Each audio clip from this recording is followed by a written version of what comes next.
Hello and welcome to Lavneesh sir की class.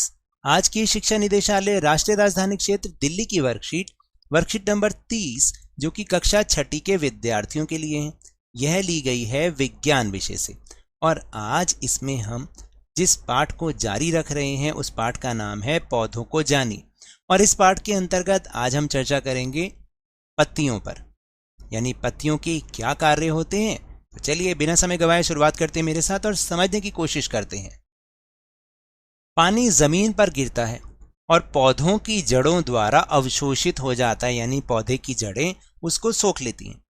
जहां से पानी तने और पत्तियों तक जाता है, यह पानी वाष्प में परिवर्तित होकर, वाष्प मतलब भाप में परिवर्तित होकर पत्तियों से वाष्प के रूप में वातावरण में चला जाता है। देखिए यहाँ पर एक चित्र भी दिखाया गया है जिसके माध्यम से ये पूरी प्रक्रिया दिखाई गई है कि किस तरह से पानी जब जमीन पर गिरता है तो जड़ें उसको जल अवशोषण मतलब उसको अवशोषित कर लेती है, एब्जॉर्व कर लेती। फिर उसके बाद रसारोहण मतलब पानी जो है तने के माध्यम से अलग अलग भागों में पहुंचता है, पत्तियों में और अलग अलग भागों में। और फिर जब पानी तने से होकर पत्तियों में जाता है तो यहाँ पर जल का वाष्प के रूप में निष्कासन हो जाता है, यानी छोटी छोटी बूंदों के रूप में ये पानी भाप बनकर उड़ जाता है। इसी को ही हम वाष्पोत्सर्जन की प्रक्रिया कहते हैं। क्या कहते हैं? वाष्पोत्सर्जन। वह प्रक्रिया जिसमें पौधे के वायवीय भागों से पानी या जल की बूंदों का वाष्प यानी भाप के रूप में ह्रास यानी नुकसान होता है। फिर पत्ती में उपस्थित स्टोमेटा द्वारा जल व वाष्प वातावरण में बाहर निकलती है, यानी कहने का मतलब है जल जो है पत्ती में उपस्थित स्टोमेटा के द्वारा ही भाप के रूप में बनकर वातावरण में बाहर निकल जाता है। अब आप समझे? फिर आगे देखते हैं। अब दिए गए चित्र को देखिए और उत्तर लिखिए कि पत्तियां क्या कार्य करती हैं। यहाँ पर अगर आप ध्यान से देखेंगे तो यहाँ पर एक पौधे का चित्र है जिसके ऊपर ये एक पॉलिथीन बांध रखी है, बहुत अच्छे से बांध रखी है। यहाँ पर अगर आप देखोगे ना, यहाँ बांध रखी है, उसको रबड़ से बांधो या धागे से बांधो। और फिर बताना है कि पत्तियाँ क्या कार्य करती हैं। तो अभी अभी जो हमने समझा इसको हम एक क्रियाकलाप के माध्यम से भी समझ सकते हैं। तो इसको हम लिख लेते हैं।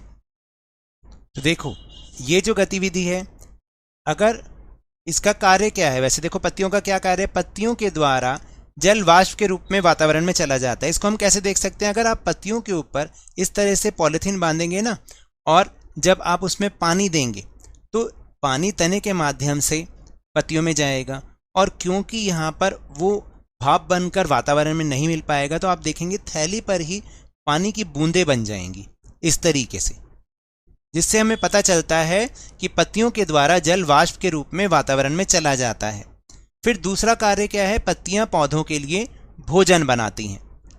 अब हम अगला टॉपिक समझ रहे हैं कि पौधे भोजन कैसे बनाते हैं। देखिए पौधे भोजन कैसे बनाते हैं। पौधे अपना भोजन पत्तियों में बनाते हैं क्योंकि वे अपना भोजन मिट्टी या पानी से नहीं ले पाते हैं। पत्तियां पौधे के लिए भोजन बनाती हैं क्योंकि वे हरी होती हैं।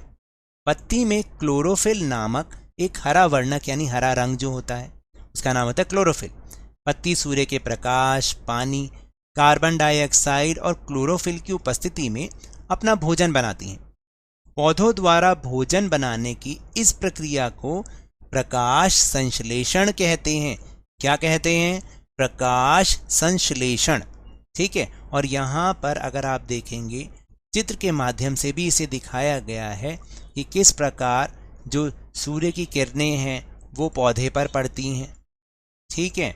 और जब पानी जड़ों के द्वारा अवशोषित होकर तने में जाता है, पत्तियों में जाता है, तो सूर्य के प्रकाश और जो इसको कार्बन डाइऑक्साइड मिल रही है, पानी और क्लोरोफिल, इन सब के माध्यम से भोजन बनता है। और फिर ये उत्सर्जित क्या करती हैं? ऑक्सीजन बाहर निकालती हैं, ये पत्तियां जो होती हैं। ठीक है। तो अब आपको समझ में आया कि पौधे कार्बन डाइऑक्साइड लेते हैं भोजन बनाने के लिए और ऑक्सीजन छोड़ते हैं, और इसलिए हमारे जीवन में पौधों का बहुत ज़्यादा महत्व है। अब प्रश्न है कि सत्य और असत्य को चिन्हित कीजिए, यानी जो वाक्य सत्य हैं उनके आगे सत्य, जो असत्य हैं उनके आगे असत्य लिखना है। जैसे भोजन को एक पौधे बनाने के लिए, ये तो गलत लिखा है ना, इसको आप उल्टा कर दो कि एक पौधे को भोजन बनाने के लिए, ठीक है, ऐसे लिखना है। एक पौधे को भोजन बनाने के लिए ऑक्सीजन की आवश्यकता होती है। ये असत्य है या सत्य, सही है या गलत है? भाई ऑक्सीजन की जरूरत थोड़ी होती है, उसको तो कार्बन डाइऑक्साइड की जरूरत होती है, यहाँ लिखा भी हुआ है, तो इसका मतलब ये है असत्य। तो आपने यहाँ पर क्या लिखना है? असत्य। फिर पौधों को मिट्टी से भोजन मिलता है? नहीं नहीं, ये भी असत्य है, तो आपने यहाँ पर क्या लिखना है? असत्य, ऐसे।